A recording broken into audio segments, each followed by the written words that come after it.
Car break down అవ్వడంతో కిందకి దిగి పరిశీలిస్తున్న మహిళను బొలెరో ఢీకొంది. ఈ ప్రమాదంలో మహిళ మృతి చెందింది. ఇద్దరికి గాయాలయ్యాయి.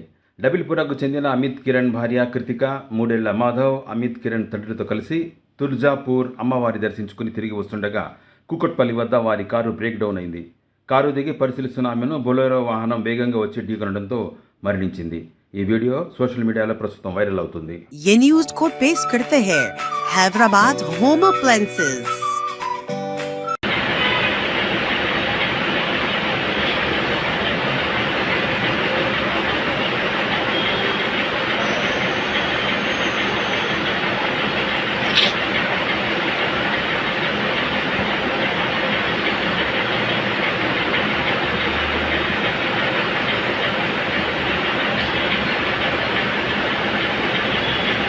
ముసలాయన కూడా